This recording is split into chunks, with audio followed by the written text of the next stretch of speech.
الہ آباد 13 جولائی کی 10 بجے رات ماہ محرم 6 تاریخ کو تارا بابو کی مہندی اپنے سمے کے مطابق اٹھائی گئی۔ بہت ہی خوبصورت مہندی کاریگری دوارا بنائی گئی، جس کی خوبصورتی دیکھتے ہی بنتی تھی۔ لگ بھگ 3 کلومیٹر لمبا راستہ طے کرتے ہوئے لوک ناتھ نخاس کونا ہوتے ہوئے تارا بابو کی گلی امام باڑے پر رکھی گئی۔ جلوس کی اگوائی محرم کمیٹی کے اध्यکش اسرار نیازی، محمد صاحب، حنفی حفیظ خان ایوم سرتاج نیازی، سلیم نیازی، نسیم نیازی، احسان نیازی عدی لوک نے کیا۔ اسرار نیازی نے محرم پر اپنے انٹرویو میں کہا کہ اس کو سبھی کو سننا چاہیے۔ آسمہ بانو کے ساتھ بیورو چیف اسرار انصاری۔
آج الہ آباد میں ماہ محرم کی 6 تاریخ ہے۔ آج سب سے لمبی دوری کے مہندی اٹھنے جا رہی ہے تارا بابو کی گلی کی، جو کہ بہادر گنج سے ہمیشہ اٹھائی جاتی ہے۔ آج اٹھ چکی ہے مہندی، آپ اسکرین پہ دیکھ سکتے ہیں کتنی خوبصورت مہندی سجی گئی ہے، کیونکہ مہندی سجانا بھی ایک کاریگری ہے۔ تو مہندی نہیں سجائی جاتی بڑا تاجیہ بڈھا تاجیہ کے، لیکن اب جتنی بھی مہندی نکل رہی ہے سب خوبصورت سے خوبصورت سجائی جا رہی ہے۔ اس وقت ہمارے ساتھ میں اتہاسک محرم کمیٹی کے اध्यکش اسرار نیازی صاحب۔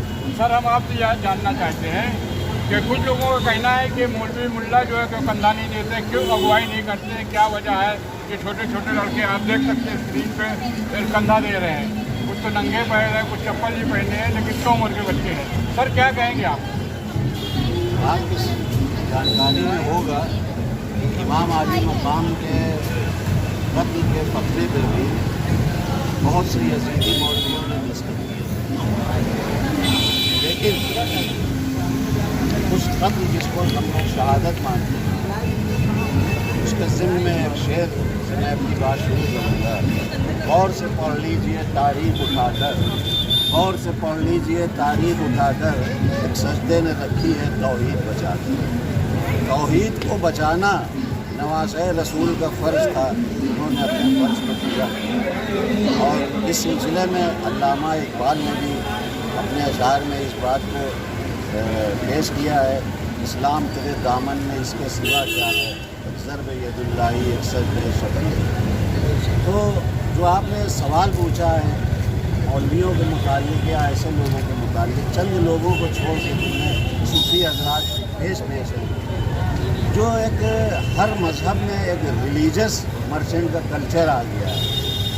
پہلے ایسا نہیں تھا، بزرگ لوگ آگے رہتے تھے ان کاموں میں، اس طریقے کے ریلیجس لوگ، لیکن وہ اپنی ذمہ داری سے پیچھے ہٹ رہے ہیں۔ ان کو آگے آنا چاہیے، ایک بھیڑ ہے، ایک مجمع ہے، اس کو کنٹرول کرنے کے لیے ان کو گائیڈنس دینی چاہیے بچوں کو، لیکن وہ اپنے فرض کو نہ نبھاتے ہوئے کچھ جو ایسے لوگ ہیں آپ نے دیکھا ہوگا کہ وہ دوسروں کے وہاں جا کے فاتحے میں، پیجے میں، 40ویں میں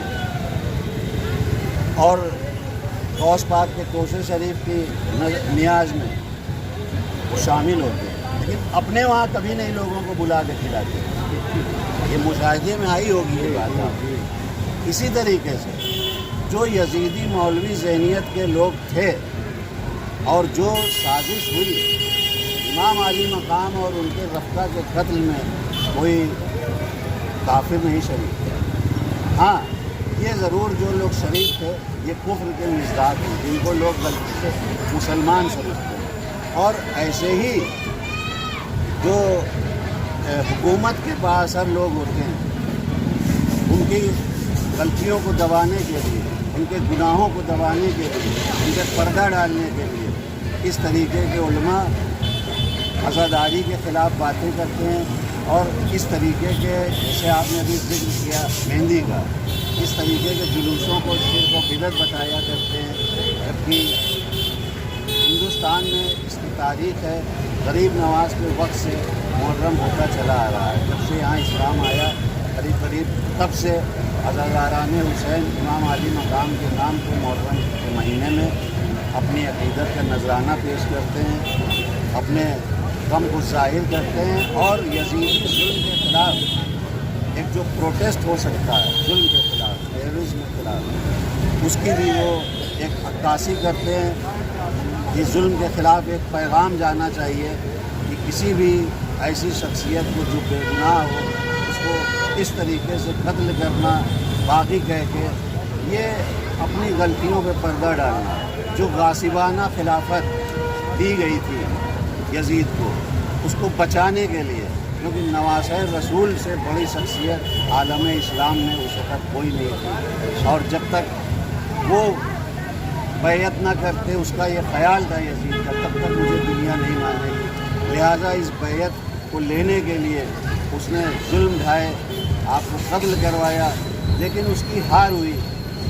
इमाम हुसैन अली मकाम ने सर तो कटवा दिया, लेकिन अपना हाथ यजीद के हाथ में नहीं दिया। उन्होंने पहले भी कहा था मेरे जैसा तेरे जैसे की बैयत नहीं कर सकता। ये कहने से उनकी मुराद थी कि वो तो उस वक़्त ये बात कह रहे थे, लेकिन आज के ज़िम्न में ये बात इसलिए रिलेवेंट है कि कोई भी किरदार वाला शख्स किसी बदकिरदार के पीछे अगर चलता है तो ये उसकी बहुत बड़ी ख़ता है, उसको नहीं चलना चाहिए। ये उन्होंने मैसेज दिया है। इसीलिए मौलाना मोहम्मद अली जौहर ने भी उस शेर के ज़रिए ये पैगाम दिया कि इस्लाम ज़िंदा होता है हर करबला के बाद। हर करबला से कहने का मतलब ये था उनका कि जब भी हक़ को बातिल का सामना हो तो आप हक़ के साथ रहें। उसको उन्होंने करबला के मैदान में किया।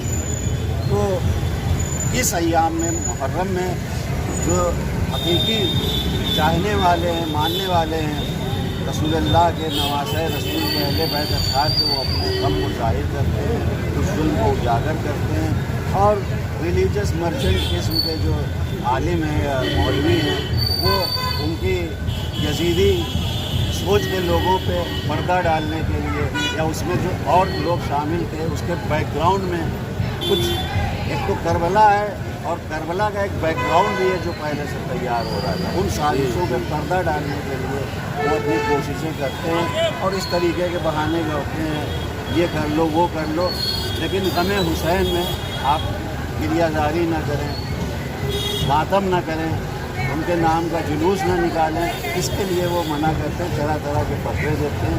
लेकिन अय्याम मुहर्रम में दुनिया देखती चली आ रही है कि उनके फतवे पुरजे होकर बिखर जाते हैं। ये गमे हुसैन के नाम पे जो आज़ादारी होती है, ये काम न रुका है न क़यामत रुकेगा। क्या रेत की दीवार से रुक जाएगा दरिया, ये फतवे कहाँ और कहाँ शब्बीर का मातम। बहुत बहुत शुक्रिया। आपने देखा ऐतिहासिक मुहर्रम कमेटी के अध्यक्ष हैं असरार न्यारी साहब, जो कि अपनी बात मुहर्रम पे की है। आप देखिए, स्क्रीन पे देखिए तारा बाबू की मेहंदी कितनी खूबसूरत सजी है, जो कि देश विदेश से देखने के लिए यहाँ पर लोग आ चुके हैं, बहुत से लोग। आप लोग केवल न्यूज़ टाइम का चैनल सब्सक्राइब कर लीजिए। मैं ब्यूरो चीफ इसरार अंसारी, इलाहाबाद।